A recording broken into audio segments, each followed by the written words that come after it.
네, 반갑습니다. 지난 2월 1일 한 달 전에 제가 일부 예배 때 이렇게 설교한 이후로 정확히 한 달 만에 봅니다.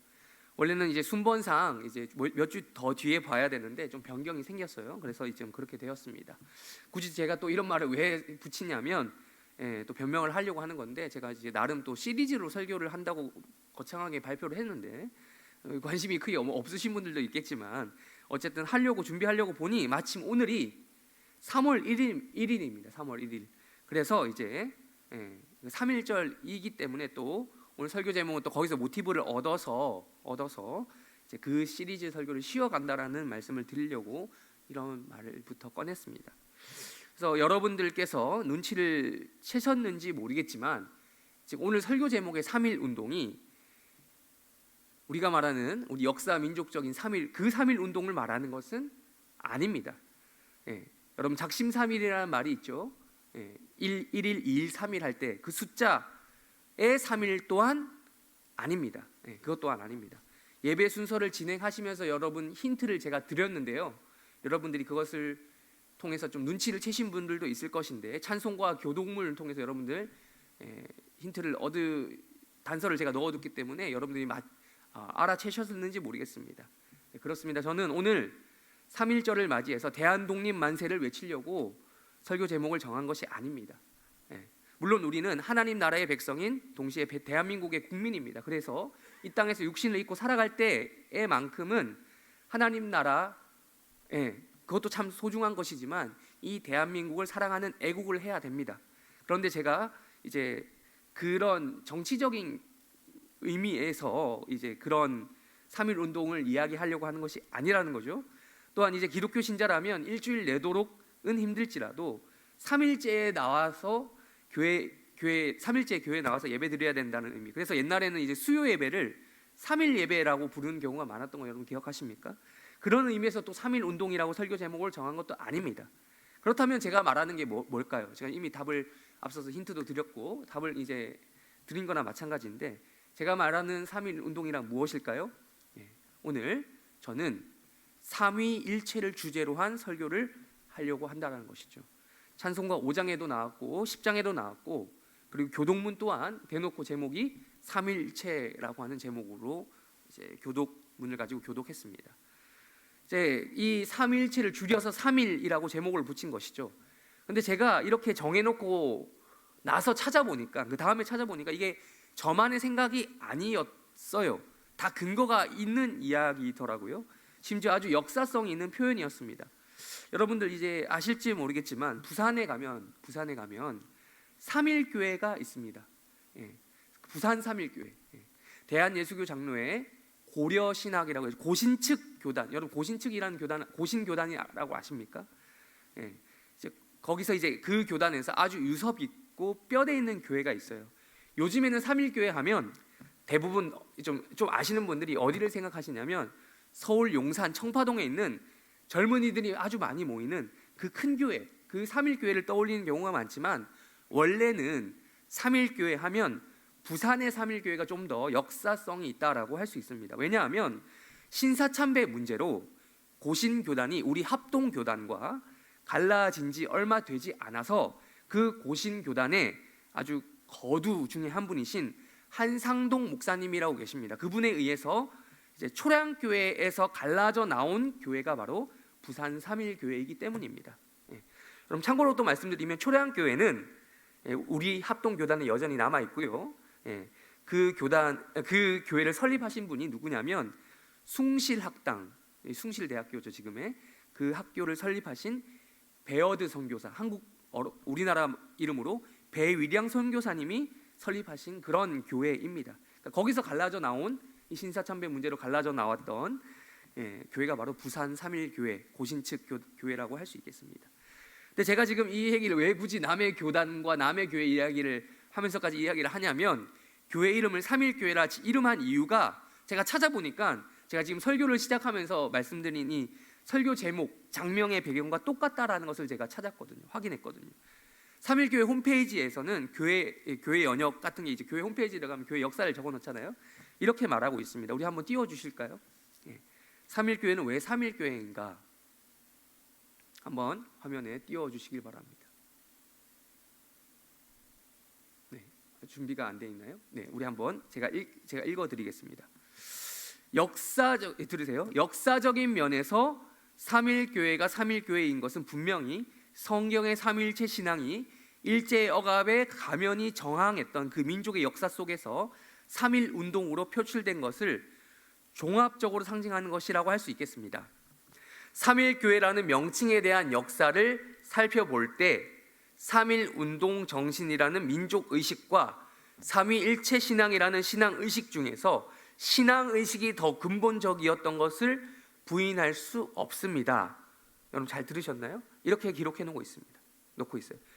이게 저만의 아이디어가 아니었던 것이죠. 해 아래 새 것이 없다라고 하는 성경 말씀이 있는데 저 또한 이 글에서 밝히고 있는 두 가지 목적을 어느 정도 염두에 두고 설교 제목을 정했습니다. 그 중에서도 이 글에서 말하고 있는 것처럼 민족의식이라고 하는 것보다 그게 아예 없는 건 아니지만 그것보다 신앙의식이 더 근본적이라고 하는 의도로 설교를 지금 전개해 나갈 것이라는 것이죠. 3.1 운동이 있었던 1919년 3월 1일 국권은 일제로 넘어간 지 이미 9년째 되던 해였습니다. 일제 치하에서 우리나라 백성들은 아주 혼란한 시기를 겪고 있었습니다. 그러한 일제의 무단 통치에 의해 많은 조선인들, 지금은 이제 우리 한국인들이라고 하지만 그때는 조선인들이라고 인식이 더 컸겠죠. 그들은 독립에 대한 의지와 열망을 가지고 전국적으로 이 독립운동을 펼쳐나갔습니다. 오늘 본문인 마태복음 28장을 놓고 제가 이 이야기를 하는 이유는 그 배경 또한 사실 크게 다르지 않기 때문입니다. 우리나라가 역사대대로 중국과 일본이라고 하는 아주 강대국 사이에서 약소국의 포지션을 가지고 있었던 것처럼 유대, 그러니까 이스라엘, 더 올라가면 이스라엘이죠. 이스라엘 혹은 유대라고 하는 나라 또한, 민족 또한 사방이 다 뚫려 있는 일명 사통팔달되어 있는 팔레스타인 지역에서 역사 내도록 약소국의 포지션에 있었기 때문입니다. 예수님은 아주 분명한 정치적인 정황 속에서 이 땅에 오셨던 분입니다. 유대인의 혈통으로 이 땅에 육신으로 오신 예수님이 살던 때는 한반도에서 3.1 운동이 있었던 1919년 3월 1일 때만큼, 아니 그 이상으로 아주 혼란한 때였다라고 할 수 있겠습니다. 우리 한번 또 일제치하 한번 띄워주실까요? 일제치하는 35년이었지만 로마 치하, 당시 유대가, 예수님 당시 유대가 로마 식민 지배를 받고 있었던 상황이었습니다. 근데 로마 치하 몇 년이라고요? 200년을 받고 있었어요. 그러니까 당시 유대에 비하면 우리나라가 일제에 의해서 35년간 식민 통치를 받았던 거는요, 비교하면 물론 다 아픈 것이지만, 우리도 아프고 그들도 아팠겠지만 기간만 놓고 보면 아무것도 아닌 거죠. 우리는. 유대는 로마의, 가로에 주목하세요, 로마의 식민지로서만 200년간의 통치를 받았습니다. 중요한 거는 그 이상이 있었다는 거죠. 역사를 더 서로 올라가 보면 바벨론, 페르시아, 헬라 제국 등까지 포함하면 이미 500년 동안 식민 지배를 받고 있었던 나라였어요. 그러니 추가로 200년이 붙으니 얼마나 이 유대인들이 독립을 갈망했을까라는 것은 여러분이 따로 역사를 공부하지 않더라도 충분히 예상할 수 있는 것입니다. 우리 민족은 단 35년간의 일제 치하 속에서도 그렇게 독립운동을 했습니다. 그런데 유대인들은 신구약 중간기라고 합니다. 이걸 좀 어려운 말로 구약과 신약 그 중간의 역사를 신구약 중간기라고 하는데, 그 기간 500년을 빼더라도 무려 200년간 로마로부터 식민 통치를 받았다는 겁니다. 근데 이 사람들이 누굽니까? 이 유대인들이. 무엇보다도 이 사람들은요, 흔히 말하는 선민사상, 하나님이 자신들을 선택하셨다라고 하는 백성, 그걸로 대표되는 민족적 정체성이 아주 확고했습니다. 그래서 이들의 자존심이라고 하는 것은 상상을 초월한 것이었습니다. 물론 예수님이 태어나 활동하던 시기는 아직 로마가 식민 지배를 시작한 지 고작 60년밖에 지나지 않았던 시점입니다. 200년을 생각해 보면 이건 아직 앞부분이잖아요. 그래서 로마가 다스리기 시작한 지 60년밖에 되지 않았지만 예수님 당시 유대인들은 끊임없이 독립하고 싶어 독립에 대한 의지를 여러 가지 방향으로 나타냈습니다. 여기에는 과거에 독립운동에 대한 성공, 그런 기억이 있었습니다. 그래서 그것이 그들로 하여금 독립운동의 의지를 다시 한번 불태우게 하는데 한 몫을 했다라고 봐야 되는 거예요. 우리 개신교는 성경, 그러니까 정식 성경으로 인정하지 않는 것이 있습니다. 그러니까 우리가 보는 이 성경 66권에 포함되지 않는 그런 가톨릭에서 보는 성경이 있어요. 공동 번역이라고 하는 번역본을 쓰는데 거기 보면 외경이라는 게 나옵니다. 외경의 목록에는 저런 것들이 있거든요. 혹은 뭐 거기서는 제2경전이라고 불리는데 우리는 그렇게 보지 않고 외경이라고 좀 약간 낮춰서 보죠. 왜냐하면 이 성경에 포함이 안 된다고 우리는 생각하는데 저 사람들은 가톨릭과 동방 종교에는 저것이 정경의 목록에 포함을 시킵니다. 제2경전이라고 하는 이름으로. 그 중에 보면 마카비라고 하는 책이 있습니다. 마카베오라고 번역된 거 보이시죠? 이 외경 중에서도 마카베오는 일명 신구약 중간기 역사를 배경으로 합니다. 이때 여러분께서 들어보셨을 법한 역사에 나온 아주 유명한 인물이 있습니다. 바로 알렉산더 대왕입니다. 알렉산더가 젊은 나이에 죽습니다. 요절합니다. 그리고 그가 세운 아주 넓은 헬라 제국, 그러니까 그리스부터 저기 인도까지 갔다고 했잖아요. 그 넓은 제국은 곧 분열이 됩니다. 그리고 그 이후 장군들에 의해 찢겨진 제국의 갈래 중에, 여러분 뭐 이걸 기억하실 필요는 없죠. 그냥 들으세요. 셀레우코스 왕조라는 것이 있었습니다. 유대 지역은 이 왕조의 식민 지배하에 다시 한번 들어가게 됩니다. 이미 여러 번 있었지만, 이미 500년 동안 당하고 있었지만 또 들어가게 된다는 거죠. 근데 이제 세상 모든 것에서 흥망성쇠라는 게 있잖아요. 이 셀레우코스 왕조 또한 초반에는 유대인들의 힘으로 이겼지만 나중에는 힘이 빠집니다. 바로 이때 마카비서의 주요 내용이 나오는데 그게 바로 마카비라고 하는 왕조를 세운 제사장 가문이 나옵니다. 그 제사장 가문이 독립운동을 주도하고요, 실제로 독립운동이 성공을 거두어서 그들의 자치정부를 세우게 됩니다. 회복하게 됩니다. 이때의 작은 성공이 그거에 대한 기억이 계속해서 유대인들의 이 머리를 지배하게 됩니다. 그래서 또 다른 패권국, 셀레우코스 왕조가 망하고 나서 곧 그들보다 훨씬 더 강한 패권국이라고 할 수 있는 로마에 의해 또 식민 지배에 들어가게 됩니다. 그럼에도 불구하고 유대인들이 이 독립에 대한 그 기억이 있었기 때문에 그걸 포기하지 않았던 것이죠. 당시 유대 사회에 존재했던 여러 분파들은 그들만의 방식대로 예수님 당시에 그들만의 방식대로 독립을 위해 노력을 하고 있었습니다. 혹은 나름의 역사적인 해석을 통한 정치적인 스탠스를 취하고 있었습니다. 이에 관하여 대표적인 몇몇 분파들의 입장을 소개하겠습니다. 우리 한번 띄워주실까요? 네, 1번, 그러니까 신구약 중간기 유대 분파. 그러니까 여러분들이 구약을 읽다가 신약으로 넘어가면, 통독을 하면 넘어가잖아요. 뜬금없는 이름들이 나오는 거예요. 잘 모르는, 공부를 안 하면 모르는 바리새파, 사두개파, 열심당, 에세네파는 잘 나오지 않지만 뭐 세례 요한을 사실상 에세네파로 보는데 어쨌든 보시면 1번 바리새파, 여러분들 잘 아시죠? 예수님과 논쟁을 많이 했기 때문에. 이 사람들은 어떤 정치적인 입장이었냐면 그들이 지금 수백 년 동안, 거의 1000년이 가까워지는 기간 동안 왜 지금 자기들이 이렇게 식민 지배를 당하고 있는가에 대한 문제를 이렇게 봤다는 거죠. 그래서 이거에 대한 문제 해결 방법으로 우리가 율법을 안 지켜서 그렇다. 그래서 우리 조상들 대대로 이 율법을 지키지 않아서 우리가 망했다라는 거죠. 그래서 율법을 아주 지키되 그냥 지키는 게 아니라 율법에 없는 내용까지 붙여서 철저히 지키자. 그래야 우리나라가 회복이 된다. 라는 입장이 바로 바리새파였습니다. 그래서 영적 개혁을 이루자고 하는 것이 목표가 있었고 그 과정 가운데 신적인 어떠한 개입, 이렇게 하다 보면 어떤 하나님이 메시아를 보내주셔서 우리를 구원하실 것이다라고 하는 생각이 있었다는 거죠. 두 번째, 사두개파입니다. 사두개파는 주로 제사장들로 구성이 되어 있습니다. 근데 제사장이라고 하는 그룹이 아까도 말씀드렸지만 제가 마카비 왕조 살짝 말씀드렸지만 이 그룹이 일종의 계급화됩니다. 귀족이 됩니다. 근데 이 사람들이 나중에 로마가 들어오면 어떻게 되냐면, 좀 배가 부르다 보니 이제는 정부 로마와 협력하는 관계가 되는 거예요.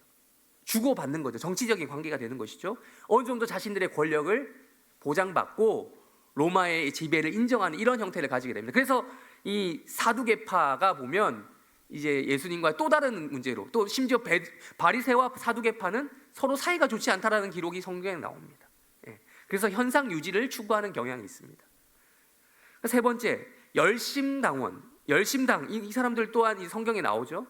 복음서에 나옵니다. 열심당, 셀로딘 이렇게 나오는데, 열심당은 뭐냐면 지금으로 할 것 같은 무장혁명단입니다. 무장혁명을 통해서 즉각적인 독립, 칼을 들고 당장 나가서 로마의 지도부를 암살하고 이런 거 있잖아요. 이런 역할을 하는 사람들이 열심당원, 전쟁을 합니다.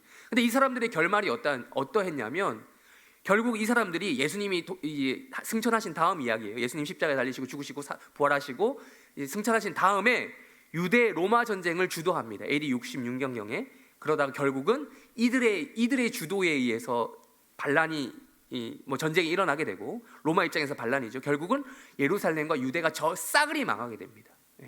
다 죽게 됩니다. 많은 사람들이. 결국 이런 결과가 냈고, 에세네파는 세례 요한으로 대표되는 것인데, 세상과의 분리, 광야 생활을 했습니다. 너무 이거 1번도 싫고 2번도 싫고 3번도 다 싫은 거예요. 그냥 저기 우리 광야로 가서 그냥 따로 지내자. 수도원 생활을 하는 거예요. 일종의 세속 정치와 거리를 두고 정치에도 관심 없어, 이런 거죠. 그러면서 하나님의 신적인 종말적인 개입을 기대하는 사람들입니다. 이러한 신구약 중간기에 유대 사회에 분파가 있었어요. 유대 사회에 만연했던 메시아사, 그러니까 공통적으로 보면 메시아를 사두개파 정도 제외하고 공통적으로 어떤 메시아를 구했던 겁니다. 헬라어로 메시아가 뭡니까? 그리스 말로 그리스도예요. 그리스도. 히브리어로 하면 메시아, 그리스 말로 하면 그리스도입니다. 바로 이 메시아 사상이 여기서부터 나왔던 거예요. 그들에게는 누가 필요했냐면 이 메시아가 필요했습니다. 유대를 로마로부터 독립시켜줄 정치적인 리더가 필요했습니다. 즉 역사상 이스라엘을, 즉 유대를 가장 강력한 나라로 만들어 주었던 제2의 세컨드 다윗을 기다렸습니다. 하다못해 독립만이라도 될 수 있다면, 다윗만큼은 아니더라도 독립만이라도 할 수 있는 제2의 마카비라도 나타나 주길 소원했었던 거죠. 또 그 기대 속에서 바로 그때 누가 오셨습니까? 이 땅에 예수님이 오셨습니다.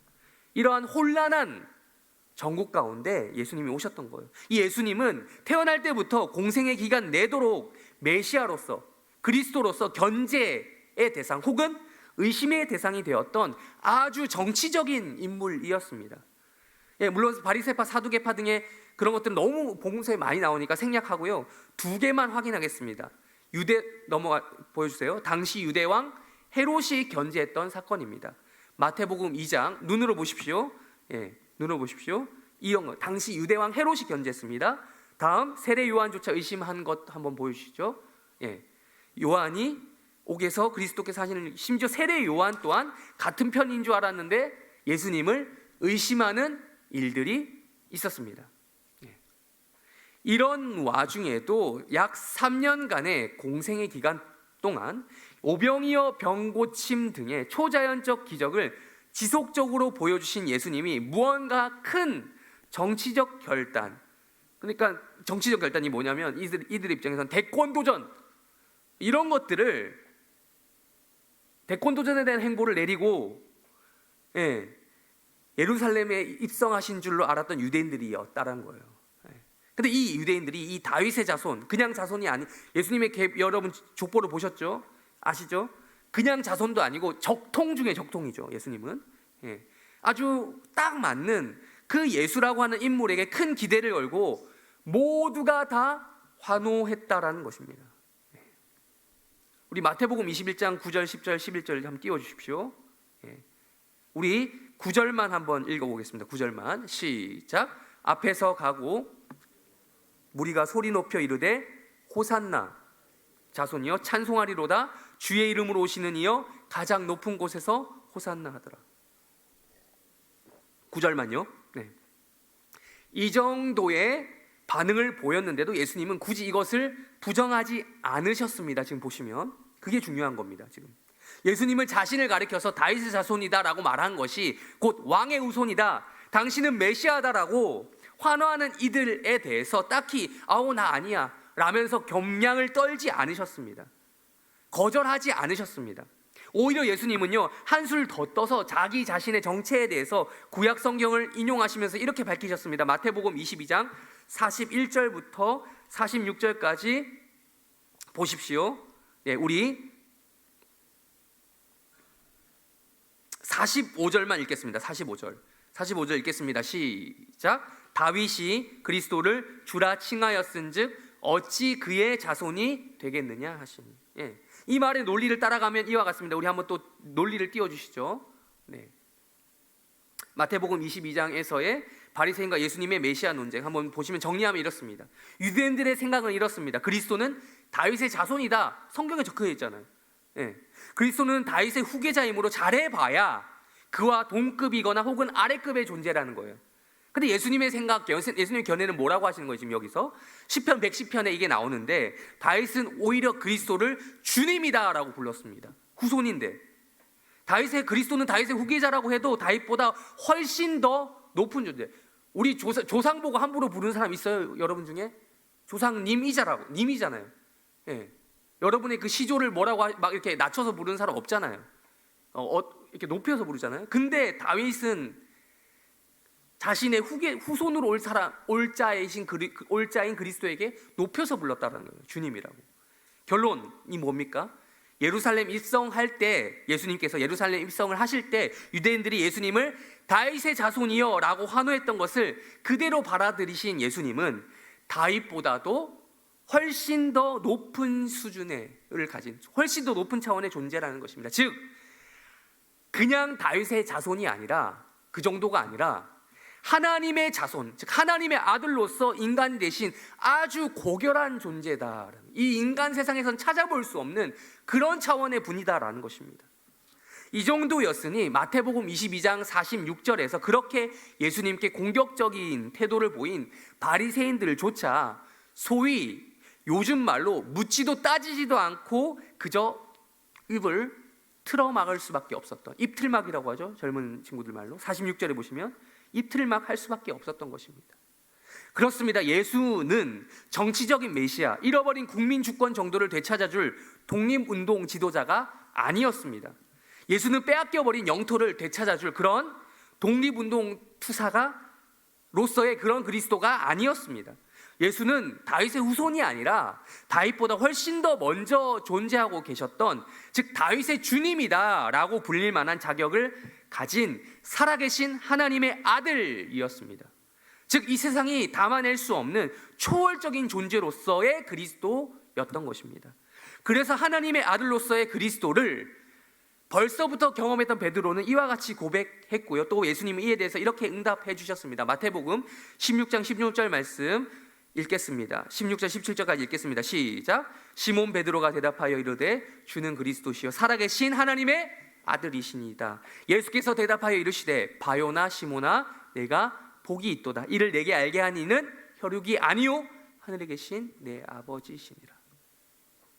나아가 예수님은 십자가에 달리시기 전 고작 대제사장 따위, 그러니까 예수님 입장에서는 대제사장 따위죠. 그때 권력자이긴 하지만 그 대제사장 따위에게 신문을 받으시면서까지 신성모독죄로 사형 기소를 받으실 것을 뻔히 아시면서도 하나님의 아들로서의 그리스도라고 하는 정체성을 포기하지 않으셨습니다. 마태복음 26장 63절부터 65절 한번 띄워주십시오. 한번 보십시오. 그냥 보세요. 읽지 않겠습니다. 이런 식으로 예수님의 당당한 모습은 유대인들에게 있어서 어떠한 자신감 표출로 받아들여졌을 겁니다. 그야말로 매력적인 정치적 리더로 보이지 않으십니까, 여러분? 여러분들 워낙 성경을 종교적으로 읽다 보니, 그런 신심을 가지고 읽다 보니 그렇게 안 보이실 수도 있는데, 여러분 당시 유대인들 입장에서 생각해 보십시오. 아주 매력적인 정치적 카드입니다. 리더입니다. 그래서 앞서 말씀드린 것처럼 다윗의 자손이라고 하는 혈통뿐만 아니라 그에 걸맞는 능력을 보유하신 그야말로 메시아감이었던 거예요. 그래서 유대인들을 총궐기시킬 만한 그런 지도자로 손색이 없었다라고 판단을 했겠죠. 그러나 어떻게 되셨습니까? 이 예수님은 당당히 예루살렘에 입성하시던 찬양받기 합당하신 그분이 찬양 다 받으신 그 예수님이 어디 가셨습니까? 그런 예수님은 온데간데 없고 유대인들의 기대와 다르게 이 예수님은 하나님의 아들로서 그 그리스도 예수는 어떻게 결론을 내립니까? 죽어버리는 것입니다. 그것도 아주 무기력하게 십자가에 별다른 저항 한번 하지 않고 죽어버리는 것입니다. 복음서에 아주 자세히 기록되어 있듯이 재판 과정도요 그리 오래 걸리지 않았습니다. 자세한 행적을 다 적고 있어서 그렇지 시간적으로 보면 그렇게 길지 않아요. 2심하고 3심하고 항소하고 이런 과정이 없습니다. 하나님의 아들로서의 그리스도라 불리는 것을 스스로 인정하였다는 것이 곧 신성모독에 해당되는 죄목이었습니다. 분명한 건요, 이 당시에는 이 정도로 사형받을 만한 죄목이 아니었습니다. 물론 유대인들 입장에서는 죽일 만한 죄였죠. 그러나 로마법을 치자면, 생각해보면 그들에게는 법적으로 사형권이 허락되지 않았습니다. 이 로마 지배하에 있었던 그들에게. 그래서 이렇게 요한복음 18장 31절에서 이렇게 이야기합니다. 빌라도가 말하죠. 빌라도가 이렇게 얘기하죠. 유대인들이 이렇게 말하죠. 우리에게는 사람을 죽이는 권한이 없다. 사형권이 없는 거예요. 그래서 빌라도에게 데리고 가는 거예요. 그럼에도 불구하고 결국 당시 총독 빌라도의 결정이 어땠는지 여러분들 다들 잘 아시죠. 어떻게 됐습니까? 그의 정치적 판단에 의해서 예수님은 십자가형에 넘겨졌고 그렇게 죽으셨습니다. 그리고 이 사람들에게 이렇게 많은 사람들에게, 많은 유대인들에게 이렇게 희롱당하셨습니다. 마태복음 27장 39절부터 44절까지 눈으로 보십시오. 지나가는 사람들도 모욕했습니다. 유대의 지도자급인 대제사장들과 서기관들과 장로들도 희롱했다라고 기록이 되어 있습니다. 심지어요, 뒤에 보시면 44절을 보시면 심지어 같이 십자가에 못 박힌 강도들도 욕했다라고 기록이 되어 있습니다. 그야말로 예수님 주변에 있던 한 사람도 빼먹지 않고 예수님 주변에 있었던 모든 사람들이 다 예수님을 욕했던 것입니다. 불과 얼마 전까지 예루살렘 입성하시던 예수님에게 환호성을 질렀던, 그리스도라고 불렀던 모든 사람들이, 예수의 죽음에 환호성을 질렀던 그 사람들이 예수의 죽음에 환호성을 지르고 있었다는 거예요. 심지어 제자들 또한 예수님이 십자가에 달리시기 전부터 이미 어떻게 됐습니까? 벌써 다 도망가고 없었습니다. 여러분 잘 아시잖아요. 세상 모든 사람들이 예수님을 희롱했고 또 욕했습니다. 그 현장에 있지 않았다라고 해서 책임을 면할 수 있겠습니까? 온 지구 모든 사람들이 거기 없다고 해서 다른 태도를 취했을까요? 우리라고 달랐을까요?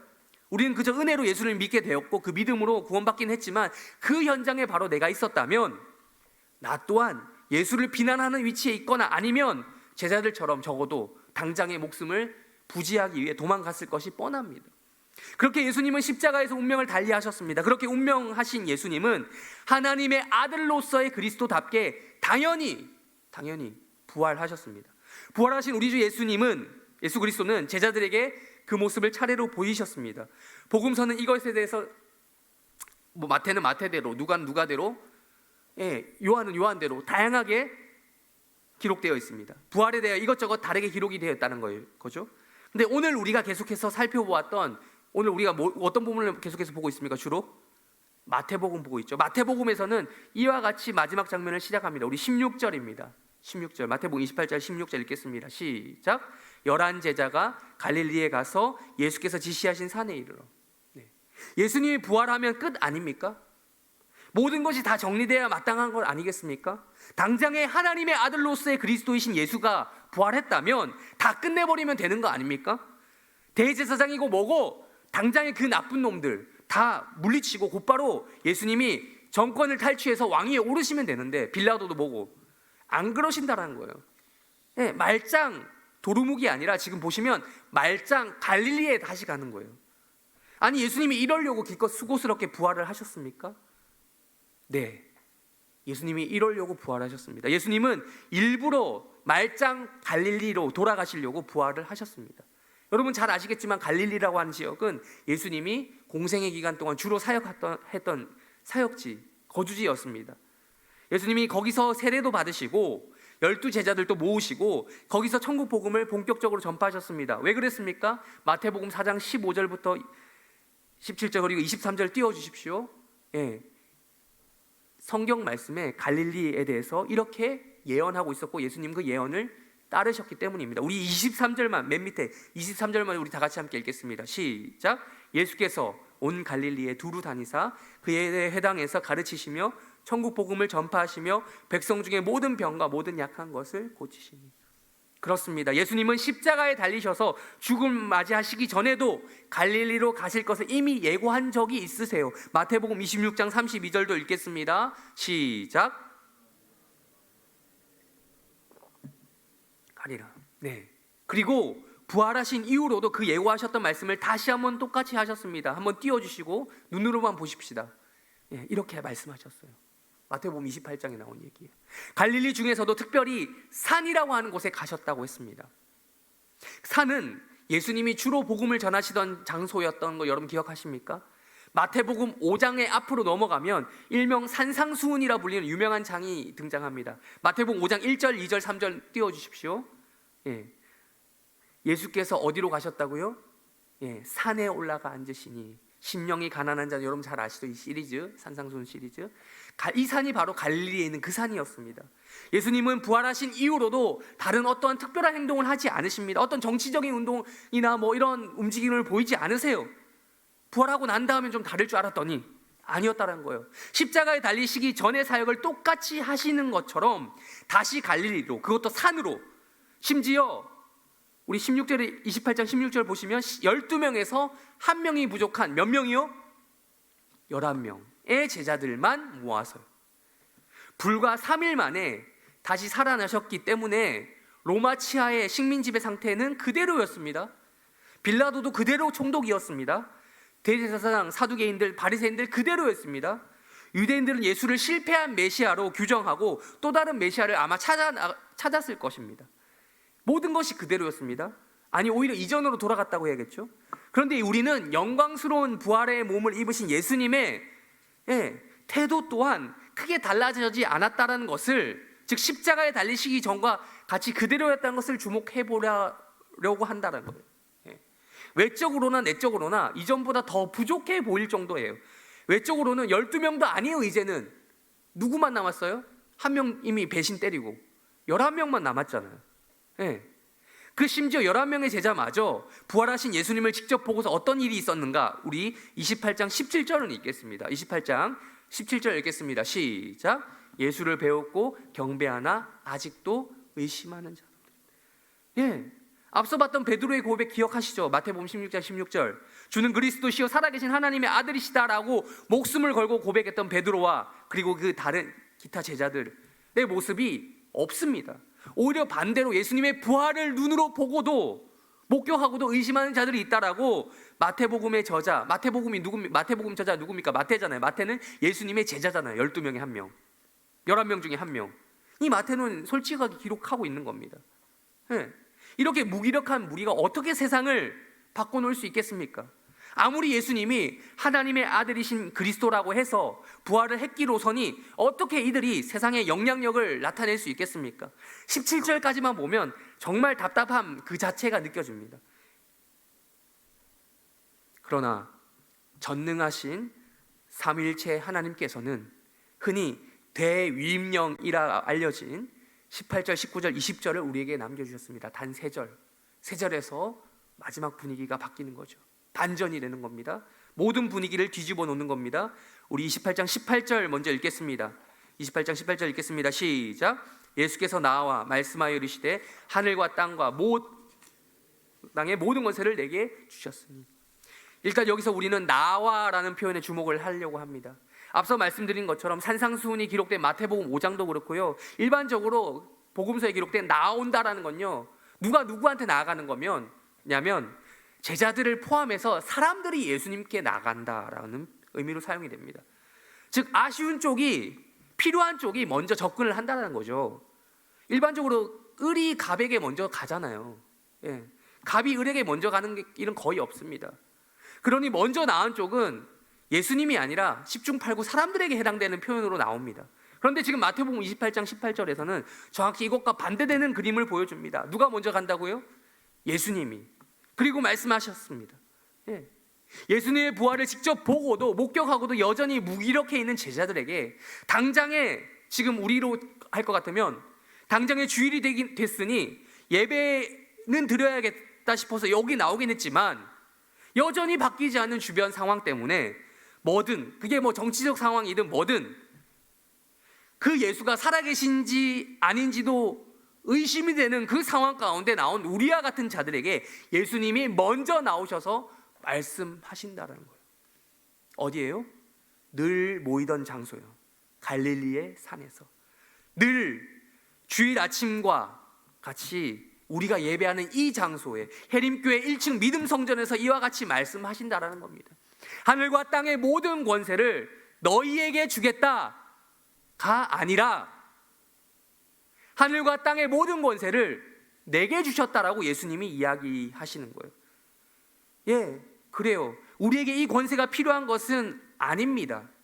어쩌면 거룩한 동기 가운데 숨어있는 우리의 본심은 바로 하늘과 땅의 모든 권세가 나에게 주어지는 것이 아닐까요? 내가 꿈꾸는 세상은 하늘과 땅의 모든 권세가 나에게, 누군가를 우리 중에 누군가 아니면 특별히 나에게, 나를 통해서 현실 가운데 펼쳐지는 그러한 이상 세계가 아닐까요? 그러나 예수님은 그렇게 말씀하지 않으셨다는 겁니다. 예수님은 하늘과 땅의 모든 권세를 자기 거라고 하십니다. 사실 예수님은 공생의 사역을 하실 때에도 이미 하늘과 땅의 권세를 이미 가지고 계신 분이었습니다. 굳이 그걸 드러내시지 않았습니다. 그러나 부활한 마당에 이제는 이것을 공적으로 드러내야만 합니다. 자기 입으로 드러내시고 또 다른 사람들의 입으로도 이걸 드러내야 합니다. 그걸 하려고 제자들을 부르신 거예요. 하늘과 땅의 권세가 영광스럽게 부활하신 예수 그리스도에게 있습니다. 이것은 하늘에만 한정적으로 해당되거나 혹은 반대로 땅에만 한정적으로 해당되는 그런 것이 아닙니다. 그야말로 하늘과 땅의 모든 권세가 오롯이 우리가 아니고, 제자들이 아니고 오롯이 예수님에게만 주어진 것입니다. 그런데 예수님께서는 이것을 제자가 스승이 되어 또 다른 제자가 제자를 만들어내는 방식, 즉 이거는 제자가 제자를 만드는 방식은 예로부터 동서양을 막론하고 존재했던 시스템이죠. 도제 방식이라고 하는 교육 방식입니다. 옛날에는 지금처럼 국가적으로 공인할 만한 그런 교육기관이 많지 않았잖아요. 그러다 보니 중국도 그렇고 공자, 맹자 여러분 들어보셨죠? 인도의 석가모니, 이런 그리스의 플라톤, 아리스토텔레스, 소크라테스, 이런 동서양을 막론하고 이런 식으로 도제 방식으로 사람을 키워내는, 교육하는 방식이 흔했습니다. 그게 뭐였냐면 그 제자들이 또 커서 또 다른 제자를 양성하는 방식이죠. 그런데 이제 예수님도 이렇게 하셨는데 예수님의 도제 방식은 아주 독특합니다. 그게 뭐냐면 오롯이 자기에게만 하늘과 땅의 권세가, 즉 예수에게만 주어졌다는 것입니다. 제자들은 이 권세를 스스로 취하는, 가져가는 자들이 아니라 예수에게만 허락된 이 권세를 알리는 자들입니다. 예수님은 유대인들만의 그리스도가 아닙니다. 예수님은 대한민국 사람들의 그리스도 또한 되신다라는 거예요. 예수님은 하나님 나라의 왕인과 동시에 대한민국의 왕이실 뿐만 아니라 모든 나라와 민족의 왕이시라는 겁니다. 이걸 모르는 자들에게 알리는 역할이 누굽니까? 바로 제자들. 예수의 정체를 지금 여전히 의심하고 있는 12명도 아니고 11명, 그러니까 뭔가 부족한 제자들에게 이 말씀을 읽고 있는 부족한 우리들에게 주어진 것입니다. 우리 19절 이어서 읽겠습니다. 28장 19절입니다. 시작. 그러므로 너희는 가서 모든 민족을 제자로 삼아 아버지와 아들과 성령의 이름으로 세례를 베풀고. 그렇습니다. 우리는 부족합니다. 우리는 지금 예수를 경배하기 위해 이 자리에 모여서 예배를 드리고 있으면서도 충분히 부족할 수 있는 그런 자들입니다.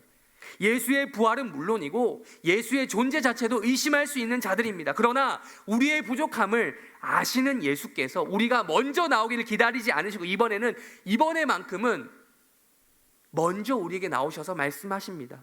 부족해도 어쩔 수 없다라는 거예요. 부족해서 오히려 괜찮다라는 거예요. 그러므로 너희는 가서. 그러므로 괜찮다라는 거예요. 너희에게 하늘과 땅의 권세를 안 줬으니까 걱정하. 너희에게 그런 놀라는 그거 없어. 너희 권세 아니야. 너무 걱정하지 마라는 거죠. 너희는 그저 하늘과 땅의 권세를 가지신 분이 예수라고, 그분이 하나님의 아들이라고, 그분이 진짜 그리스도라고, 이 혼란하고 혼탁한 세상 가운데 그분이 구주가 되신다는 사실을 너희들은 그냥 가서 말해라, 선포하라 라고 하시는 것입니다. 그러므로 너희는 가라. 어디로요? 모든 민족으로.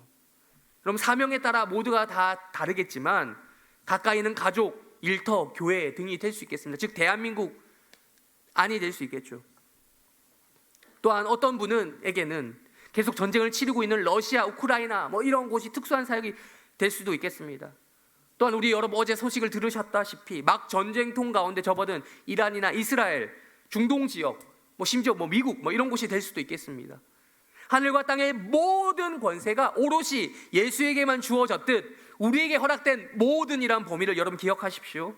예수의 모든 권세를 알리는 범위가 모든 민족이라는 것입니다. 11 제자로부터 시작된 뭔가 부족해 보이는 대위임령이 역사가 흘러서 지금 이 말씀을 듣는 여러분들, 해림교회 성도들 가운데 우리에게까지 왔다는 것입니다. 우리 또한 이 말씀을 듣고 있는 뭔가 부족한 사람들입니다. 그렇지만 우리의 상태와 상황과 상관없이 예수님의 11 제자들에게 주어졌던 것과 똑같은 명령이 주어졌습니다. 하늘과 땅의 권세가 우리에게 주어졌다라는 것이 아니라 하늘과 땅의 권세가 예수에게 주어졌다라는 말씀을 전하라는 것입니다.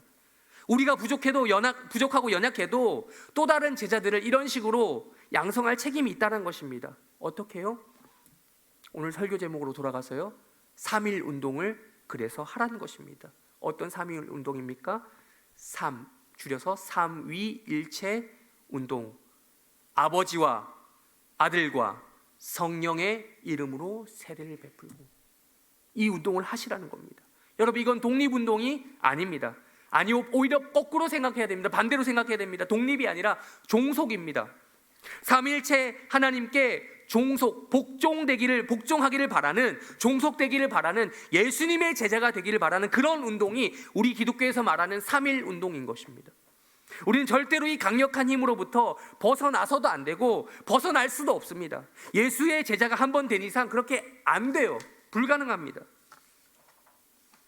이 마태복음 28장 19절은 우리가 매우 잘 아는 삼위일체 교리를 한 구절에서 확인할 수 있는 몇 안 되는 성경 구절 중에 하나입니다. 근데 오늘 제가 삼위일체, 지금 시간도 이미 많이 지나갔지만 삼위일체 교리를 원론적으로 다루는 시간은 아닙니다.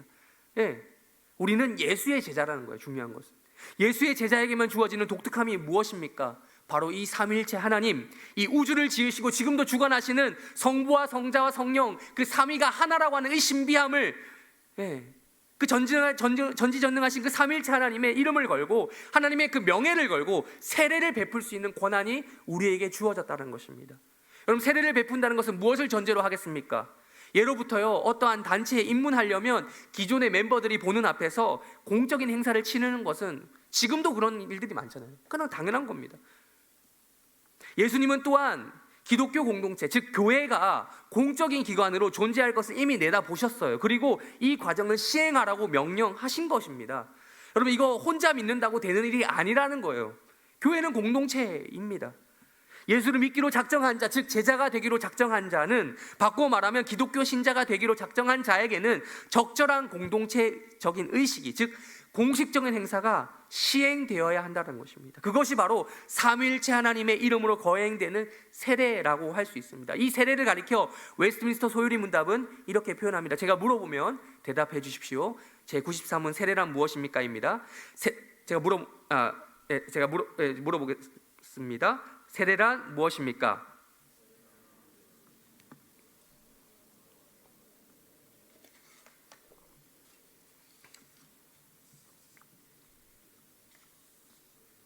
설명하며 인치는 것입니다. 그러면 누가 세례를 받을 수 있습니까? 마태복음적으로 표현을 먼저 해보겠습니다. 그렇다면 하늘과 땅의 모든 권세가 내게 있다는 생각으로부터 떠나서 탈피해서 그 마음 고쳐먹고, 즉 회개하고 하늘과 땅의 모든 권세가 예수님께 있다는 것을 인정하는 자가 세례를 받을 수 있다는 겁니다. 이것을 웨스트민스터 소유리 문답 95문에서는 이렇게 표현합니다. 자, 물어보면 답해 주십시오. 세례는 어떤 사람에게 베풉니까?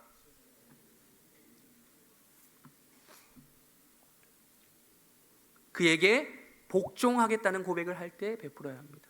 그렇습니다. 예수님의 제자가 되겠다는 것은 곧 그에게 복종하겠다는 뜻이고, 그에게 복종하겠다는 고백을 한다는 것은 곧 세례를 받을 준비가 되어 있다는 것과 똑같습니다. 그리고 이것은 마지막 20절과 또 이어진다라고 할 수 있습니다. 마지막 28장 20절 읽겠습니다. 시작. 내가 너희에게 분부한 모든 것을 가르쳐 지키게 하라. 볼지어다 내가 세상 끝날까지 너희와 항상 함께 있으리라.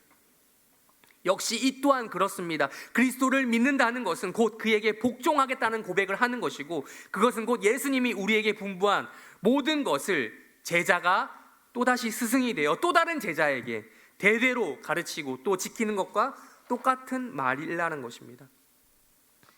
여러분, 갈릴리에서 가르치셨던 예수님의 그 가르침, 산에서 가르치셨던 산상수훈의 그 가르침, 아니 복음서에 기록된 모든 가르침을 가르쳐야 한다는 거예요. 모든 것을 잊지 마십시오. 모든 가르침입니다. 부분적인 가르침이 아닙니다. 그리고 그 가르친 것을 자기 자신이 지킬 뿐만 아니라 또 지키게 해야 한다라고 말씀하신 것 또한 여러분 잊어서는 안 됩니다. 이것이 예수님이 공생의 기간 내도록 선포하셨던 복음이고요. 바로 이것이 가르침의 내용이고 또 지켜야 할 내용인 것입니다. 하늘과 땅의 모든 권세가 하나님의 아들로서 이 땅에 오신 그리스도 예수에게 있다. 그러니 회개하라. 천국이 가까이 왔다라고 하는 천국 복음입니다. 그리고 대위임령을 마무리하시면서 여전히 확신 없는 제자들에게 이렇게, 그리고 우리들에게 이렇게 말씀하십니다. 마태복음 20장 28절 하반절 읽겠습니다. 시작. 내가 세상 끝날까지 너희와 항상 함께 있으리라. 이 말씀 또한 예전에 하셨던 말씀의 반복이에요. 마태복음 1장 23절에 뭐라고 하셨습니까? 한번 띄워만 주십시오. 예수님이 이 땅에 오실 때 가지셨던, 사람이 되어서 태어나실 때 별명 임마누엘. 임마누엘이 무슨 뜻입니까? 하나님이 우리와 함께 하신다의 그 약속을 다시 한번 해주시는 거죠. 근데 여러분, 예수님이 곧 승천하셨습니다. 이걸 모르시는 분 없으실 겁니다. 예수님 곧 없는데 어떻게 함께 하신다는 말입니까? 굳이 다른 복음서에서 근거를 찾지 않아도 바로 앞선 19절에서 이를 이미 암시하고 있습니다. 그렇습니다. 누굽니까? 성령입니다. 아버지와 아들과 성령의 이름으로 세례를 주라는 데에는 또 이 또한 예수님의 예상에 다 들어있었던, 포함된 말입니다. 예수님은 승천하셔서 물리적으로 이 땅에 계시지 않을지라도 성령이 우리 안에 내주, 거주하시는 방식으로 함께 하실 겁니다. 요한복음 14장 16절에 17절 18절 한번 보기만 하십시오. 눈으로 이렇게 하시겠다고 이미 약속을 하셨습니다. 설교를 마무리합니다. 다시 한번 말씀드립니다. 오늘은 우리 대한민국 역사에 아주 큰 획을 그었던, 역사적으로 아주 중요한 날 3.1절입니다. 3.1절을 맞이하여 대한독립 만세를 외치고는 싶지만 여전히 국외 정세는 혼란합니다. 한반도 평화를 기대하기는 여전히 어렵습니다. 여야는 여전히 갈등을 거듭하고 있습니다. 경제 또한 혼란스러운 것이 코스피가 올라서 좋다라는 분도 있고, 또 반대로 달러 인덱스를 비롯하여 주요 통화에 대한 환율 가치가 안 좋아졌다. 그래서 안 좋다고 하시는 분들도 있습니다. 전문가적 지식이 제가 없어서 뭐가 맞는지 정확히 모르겠습니다. 아무튼 쉽지 않아 보입니다. 그 와중에 국제 정세는 더욱더 복잡하게 돌아가고 있습니다. 그건 저도 알겠어요. 그 정도는. 뉴스를 보니 세계 곳곳에서 분쟁의 소식이 끊이지 않습니다. 러시아 우크라이나 전쟁이 도대체 몇 년째입니까? 그것 때문에 우리가 여러 가지 우리 생활, 물가 이런 거에 영향을 받았죠. 소식이 끊이지 않습니다.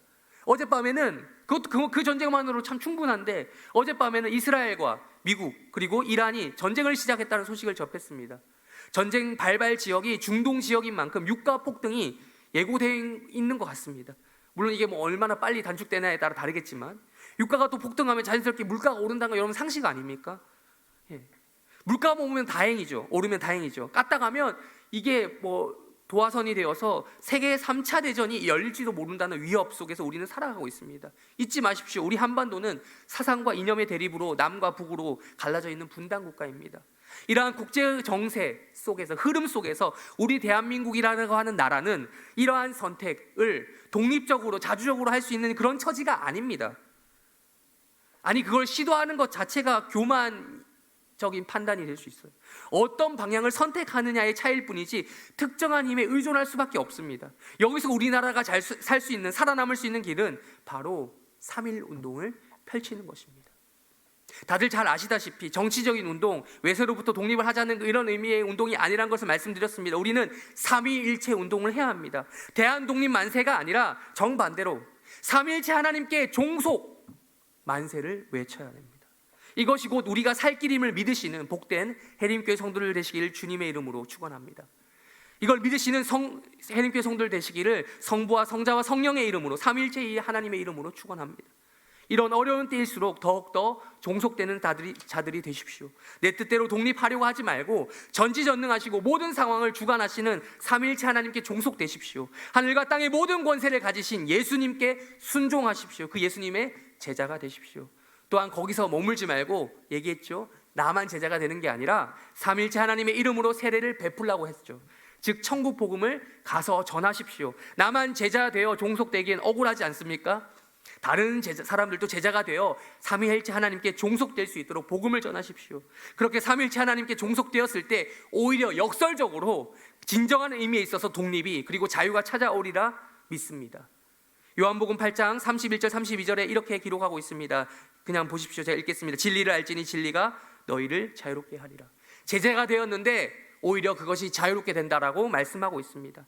우리 마지막으로 3.1운동 때 민족 33인 중에 한 사람이었던 목사님이 아니라 승려의 글이, 승려 한용운 스님 아시죠? 그분의 시 복종을 오늘 이제 설교의 맥락과 딱 맞아떨어지기 때문에 소개하고 마칩니다.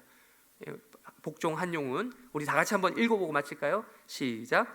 남들은 자유를 사랑한다 하지만은 나는 복종을 좋아하여요. 자유를 모르는 것은 아니지만 당신에게는 복종만 하고 싶어요.